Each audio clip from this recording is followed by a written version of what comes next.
O preço que a diretoria do Cruzeiro optou por pagar, o risco que a diretoria do Cruzeiro optou por correr. Sim, a própria reação da torcida mostra o quão difícil, o quão ruim foi o resultado, né? Fala, galera, mais um empate do Cruzeiro, dessa vez foi contra o Lanús de 1-1, jogando no Mineirão. O Cruzeiro abriu o placar contra o Lanús pela semifinal da Copa Sul-Americana, mas levou o empate aos 27 minutos do segundo tempo. Diniz está no cargo há 1 mês e saiu de campo xingado por parte da torcida, gente. Eu separei para vocês um corte dos comentaristas da ESPN repercutindo toda essa má fase que o Cruzeiro vem enfrentando. Sem mais delongas, vamos para o vídeo. Fala, fãs de esportes! Muito boa noite, está começando mais uma edição do Sport Center para vocês e a gente já mostra absolutamente tudo o que aconteceu em Lanús e Cruzeiro. Cruzeiro e Lanús, jogo no Mineirão, jogo inclusive atrasado por conta disso aí que você está vendo. A fumaça dos sinalizadores acabou atrasando a partida em 15 minutos. No meio do jogo também teve mais uma paralisação por conta da fumaça, mas enquanto a bola rolava, um empate em 1-1, os 2 gols saíram no segundo tempo. No comecinho do segundo tempo, teve o Caio Jorge abrindo o placar para o Cruzeiro, mas o Lanús conseguiu empatar. Estou ao lado dos meus companheiros, meus amigos comentaristas, Gustavo Zupac, André Donk. Fala, Zupac, boa noite. Tudo bem, Marcela? Boa noite, Donk, boa noite, fã de esportes. Assim, foi ruim. O Cruzeiro não jogou bem, o jogo não foi bom, o resultado não foi bom e a classificação, que antes de começarem os jogos, ela era mais para o Cruzeiro do que para o Lanús, né? O Cruzeiro abriu a série como favorito. Agora a gente já tem um pouco mais de dúvida, né? Não pela capacidade do Cruzeiro, mas pelo que foi o jogo, né? A gente vê aí o gol anulado, né? O Walter Bol faz o primeiro gol do jogo, mas havia o impedimento na origem da jogada, na cobrança de falta, nesse momento aí havia o impedimento, e ele foi milimétrica, porém bem marcado. O Cruzeiro teve poucos minutos de realmente um time interessante, agressivo, envolvente. Foi um time num ritmo muito lento para o que o jogo pedia. E o empate foi justo. Não gostei do Cruzeiro. Foi ruim o jogo hoje no Mineirão. Pois é. Eu estava em Belo Horizonte, né? Eu sei. E aí a gente acaba fazendo aquela comparação, né? Do jogo de um dia anterior com o jogo do dia seguinte. Também tive essa impressão, viu, Gustavo Zupac? Aquele empate que foi merecido, o Lanús mereceu realmente empatar a partida. A gente fica do que poderia ter sido e não foi, ou do que poderá ser ainda esse Cruzeiro, Donk, que não conseguiu apresentar com o Diniz. Pois é, boa noite, Marcela, boa noite. Zupac, prazer estar aqui com vocês, boa noite, fã de esporte. Eu também acho que foi uma atuação muito abaixo do Cruzeiro, diria até decepcionante. Concordo que era jogo para empate, sinceramente, se tivesse que ter um vencedor, acredito até que o Lanús, considerando o contexto de jogar fora de casa, um time sem a posse de bola, mas mesmo assim finalizou muito mais. Destacar individualmente a partidaça que fez o Marcelino Moreno, para mim o grande nome da partida, um Cruzeiro até que na volta do intervalo esboça essa reação, por conta da mudança do Diniz, entre o Vital no lugar do Villalba, aquela mudança ousada que a gente está muito caracterizado a ver o Fernando Diniz fazer, só que o Cruzeiro foi dando espaço e até acabou sendo coincidentemente no momento que se paralisa o jogo por conta de, mais uma vez, de toda a fumaça causada ali pela torcida. A partir dali o Lanús cresce muito no jogo, encontra muitos espaços, o Cruzeiro, apesar de ser mais ofensivo, deu muito espaço para o Lanús atacar e de fato, também acho que o Cruzeiro tem totais condições de reverter, é um time mais forte, mas não deixa de ser muito decepcionante, porque se a gente fala ainda de um Cruzeiro que não venceu com o Diniz, do outro lado do campo estava um time que completou hoje 10 jogos sem vencer. São mais de 2 meses sem vencer uma partida sequer. A última vitória foi lá nas oitavas de final dessa mesma Sul-Americana contra a LDU. Então era um adversário em que o Cruzeiro enfrentava na condição de favorito. Sim. Não só pela qualidade do seu elenco, mas pelo momento atravessado das duas equipes. E também tinha uma expectativa de uma melhora, tendo em vista a data FIFA que o Diniz teve para trabalhar. Então eu esperava uma atuação muito mais convincente que não veio. Ô Zupac, o que você não consegue ver no trabalho do Diniz para esse time do Cruzeiro? Por que o trabalho do Diniz ele não engrena nessa equipe?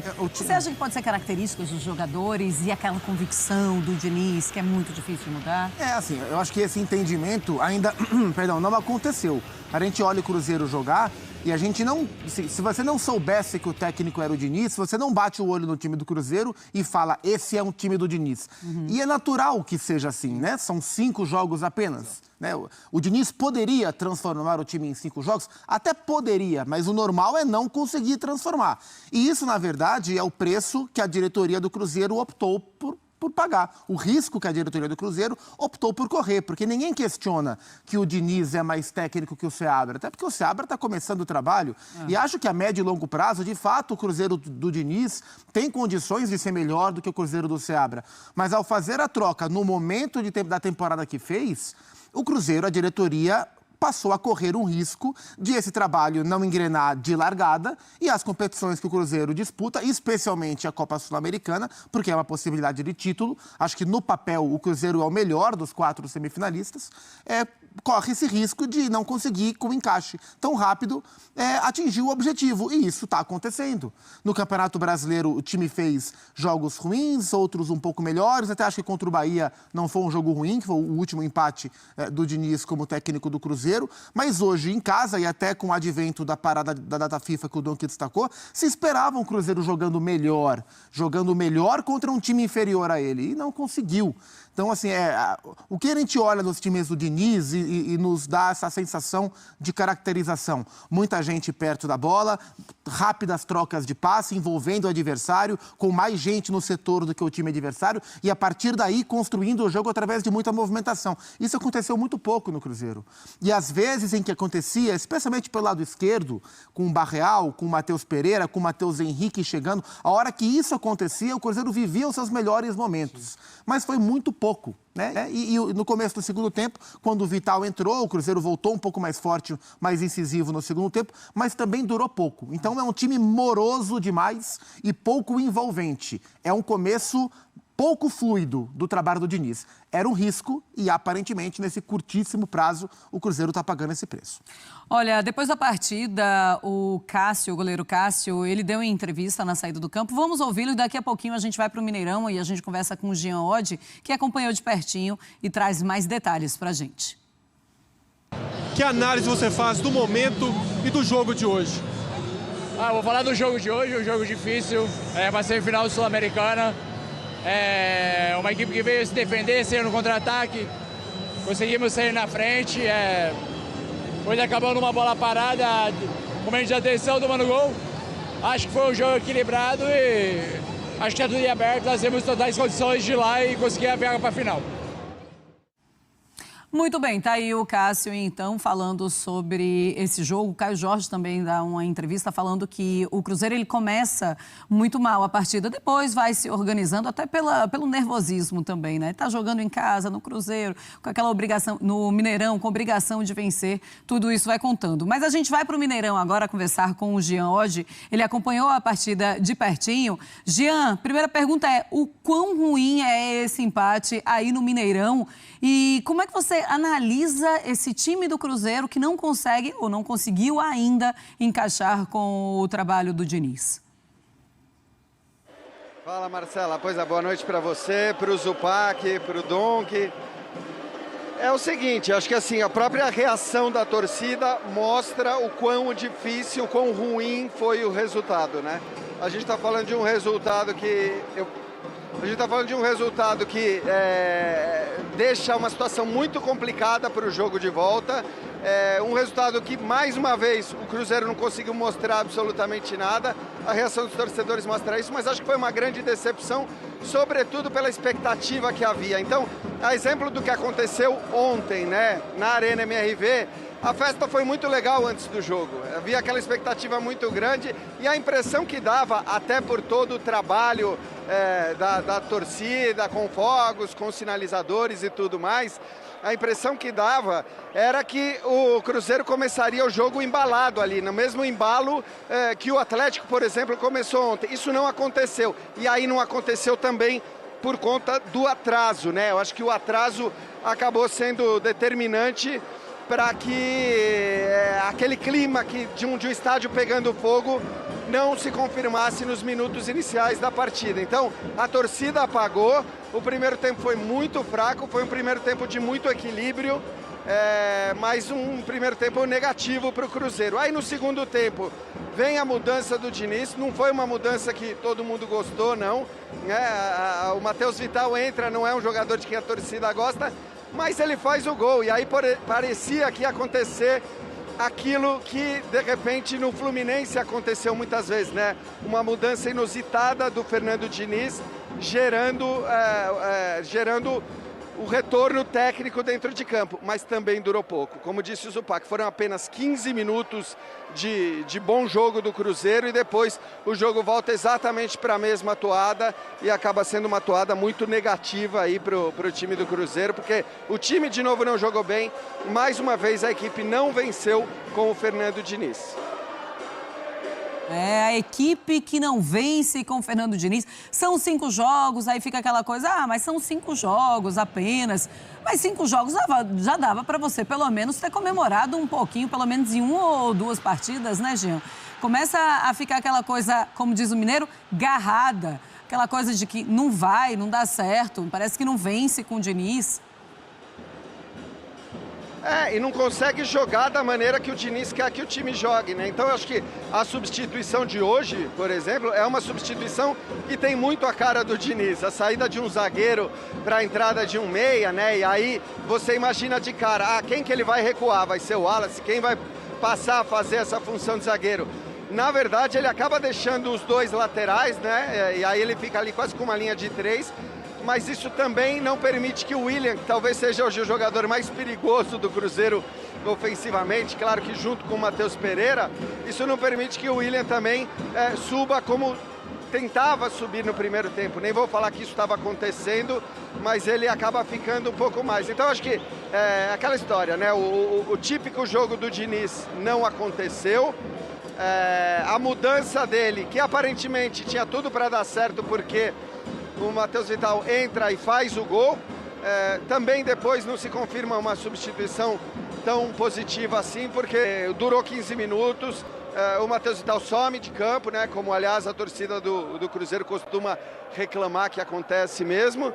E o jogo foi fraco, e a torcida do Lanús está aqui, não para. Assim, desde que apitaram o final do jogo, e não só, mas evidentemente depois que o jogo finalizou, a torcida do Cruzeiro foi embora e a torcida do Lanús não para um segundo sequer, absolutamente empolgada com o resultado. Acho que sim, porque o empate é um bom resultado, mas também porque ela viu um adversário que, nesse momento, parece um adversário acessível, mesmo para uma equipe como o Lanús, que é tecnicamente inferior ao time do Cruzeiro. Pois é, isso acaba animando mesmo, né? Porque é claro que o torcedor do Lanús nem sempre consegue acompanhar o Cruzeiro. Aí quando joga contra, você olha e fala assim, olha, é muito possível, ainda mais levando a vantagem do empate, vantagem a gente coloca aí entre aspas, mas vai jogar em casa. Ô Jean, a gente tem os números e as estatísticas, eu também quero falar do torcedor, porque eu vi alguma cornetagem já começar em relação ao Diniz, ouvi algumas vaias ali mesmo antes do intervalo, mas deixa eu colocar os números então dessa partida, porque também a gente vai analisar aqui com o Donk e com o Gustavo Zupac. O Cruzeiro com 62% de posse de bola, 8 finalizações do Cruzeiro, 13 do Lanús. Finalizações certas, 3 do Cruzeiro, 4 do Lanús. Grandes chances, 2 para o Lanús, 1 para o Cruzeiro. Ações na área rival, 13 ações na área rival do Lanús e 10 do Cruzeiro. E escanteios, 3-3, o que mostra realmente uma certa superioridade do Lanús em relação ao Cruzeiro. Cruzeiro com mais posse de bola e ainda assim sendo muito menos eficiente, Zupac. São números interessantes que mostram bem o retrato do jogo, né? O Cruzeiro teve bastante posse, a gente está acostumado a ver os times do Diniz com bastante posse, mas nesse começo de Cruzeiro, o Cruzeiro do Diniz não tem tanta posse quanto teve hoje. Hoje teve mais do que vinha tendo com o Diniz, mas foi uma posse totalmente improdutiva. Só para ter ideia de números, antes do Diniz chegar, o Cruzeiro finalizava em média 11 vezes por partida. Com o Diniz como técnico, o Cruzeiro finaliza em média, antes do jogo de hoje, 10 vezes por partida. Hoje finalizou 8. Então, o Cruzeiro com o Diniz, nesse primeiro recorte, diminuiu um pouco o seu volume de finalizações e hoje foi abaixo da sua média. Então, de fato, o Cruzeiro não produziu. A gente viu aí grandes chances, ações na área rival, jogando no Mineirão, O Cruzeiro teve menos do que o Lanús. E o Lanús não é dos times mais ofensivos do futebol argentino. Tem o Marcelino Moreno, numa grande temporada de fato. Hoje contribuiu com a sua 11ª assistência, um escanteio perfeito cobrado para o gol de empate. Tem o Walter Bol com quase 20 gols na temporada, jogando de fato muito bem. Mas ofensivamente é quase só o que o Lanús tem. Não é um time de muita produção. E ainda assim, este time, desfalcado de 5 titulares, para o jogo de hoje, especificamente o Rara, lateral direito, e o experientíssimo Toto Salvio, que joga aberto pela direita, não jogaram. Este time produziu mais do que o Cruzeiro, que tinha, do ponto de vista ofensivo, quase a sua força máxima. Não tinha o Lautaro Dias, que é um jogador muito importante, é um jogador bem agressivo, mais agressivo do que o Gabriel Veron, do que o próprio Barreal, mas ainda assim o Cruzeiro tinha ferramenta, recurso para ser mais agressivo. E não conseguiu, e é evidente que é um fruto dessa dificuldade de assimilação das ideias do técnico para o perfil do elenco num primeiro momento. Isso quer dizer que o Diniz não vai dar certo? Não, não quer dizer. Talvez não dê certo. Mas isso não quer dizer que não vai dar certo. Mas quer dizer que este começo, ele está mais lento do que o esperado. E isso acontece no momento importante da temporada, que pode causar ao Cruzeiro prejuízos na sua competição mais acessível, que é a Copa Sul-Americana. Pois é, Dom, que também eu queria a tua opinião em relação ao quão ruim foi esse resultado para o Cruzeiro. Você falou, olha, eu acho que jogando na Argentina pode até ser que consiga reverter, né? Consiga uma vitória e saia classificado para a final. Mas eu queria que você falasse sobre isso e também sobre esses números. A gente muitas vezes mostra os números de uma partida e são números que nem sempre fala sobre o jogo. Esse fala sobre o Cruzeiro Lanús. Esse fala. E o porquê desses números, para mim, me preocupa mais do que o resultado em si. Porque o resultado, considerando a força dos times teoricamente, nem sei se o Cruzeiro deixa de ser o favorito para o confronto. Apesar de ter que jogar fora, o Jean falou bastante, né, da questão da torcida. E, de fato, até lembro quando o Lanús jogou a final da Sul-Americana contra a Ponte Preta, assistiu o jogo no Pacaembu e, de fato, eles eram poucos, mas muito barulhentos a partida inteira. Donk, deixa eu só te interromper, porque o Jean tá chamando, a gente está vendo ali ele mostrar ao torcedor do Lanús. Jean, o pessoal tá começando a se dispersar aí, é isso? Exatamente. A gente estava chamando porque eles estavam começando a ir embora. Agora, de fato, eles já estão mais calados, até porque chegou a tropa de choque ali, já começou a cercar e fazer eles descerem em fila em diante. Então, a gente está vendo aí a saída da torcida do Lanús, mas assim, realmente só agora eles pararam. Quer dizer, o jogo já acabou há um bom tempo e só agora eles pararam, alguns gritos aí, mas obviamente os instrumentos já cessaram. Mas, de qualquer maneira, olha, foi uma grande festa que fez a torcida do Lanús. Se o Donk quiser continuar, a gente prossegue daqui a pouco. Eu gosto dos inimigos do fim. Gosto de quem é inimigo Você é desses, né? Eu sou, não é sempre, já foi viu, mais, Jean? né? Já foi Mas mais. de vez em quando, assim, um empate fora de casa, você é inimiga de... Tô, né? Tô fora de casa, tá em Belo Horizonte, vai curtir a noite agora em Belo Horizonte. Certos estão eles. Fala, Donk. Eu gosto e me identifico com eles. A juventude é uma coisa. Mas, em relação à questão do resultado, para mim o que preocupa mais é de fato a atuação, que ainda o Cruzeiro é um time, como a gente falou, é reversível a situação, eu nem sei se ele deixa de fato de ser favorito no confronto, pensando no potencial dessa equipe, mas pelo que foi o jogo é muito questionável. Eu também acho, assim como o Zupac falou, e acho que é importante ressaltar ainda mais quando o Gia traz informação lá do clima, de que a cobrança é em cima do Diniz.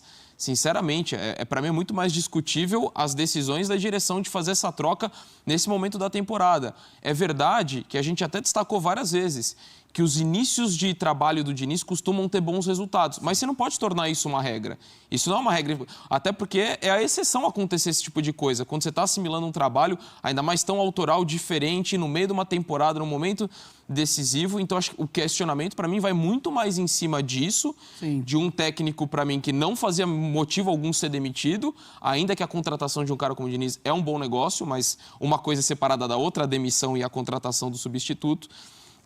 Mas, apesar de tudo isso, acho que poderia já estar apresentando um futebol melhor. E ainda eu bato muito na tecla, com a data FIFA. Acho que o tempo que se teve para trabalhar e você vê a troca de bola tão lenta, faltou rapidez para um time do Cruzeiro. Acho que a ausência do Lautaro Dias foi determinante, mas a gente não pode deitar em cima disso e falar que é um jogador tão indispensável assim para desmontar todo o esquema do Cruzeiro, porque embora a gente fale de um cara que se associa muito bem, acho que ele tem criado boas dinâmicas com o Matheus Pereira, com o próprio Caio Jorge, que começou a fazer seus gols, né? Até estava num curto jejum de 3 jogos sem marcar, voltou a marcar hoje de novo, mas apesar dessa ausência, que é um Cruzeiro que poderia ter tido mais alternativas, ter trocas de passe mais rápido, conseguir inverter mais o jogo. A gente viu no primeiro tempo o Cruzeiro apostando muito em cruzamentos, numa defesa alta do Lanús, e não era a saída, então é de um time que parece um pouco sem ideias. Você teve 10 minutos ali bons no segundo tempo e não muito mais do que isso.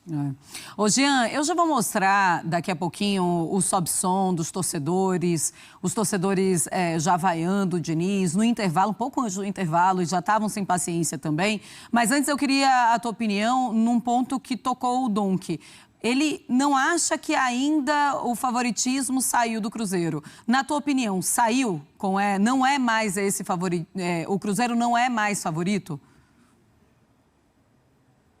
Acho que o Jean não... Oi, Marcela. Eu não ouvi a tua pergunta inteira, a gente perdeu o retorno aqui. Eu imaginei. Espero que você esteja me ouvindo. Agora voltei a te ouvir. Voltou a me ouvir? Agora eu te ouvi. Tá, a pergunta é, Voltei você acha que o favoritismo ele não é mais do Cruzeiro com esse empate?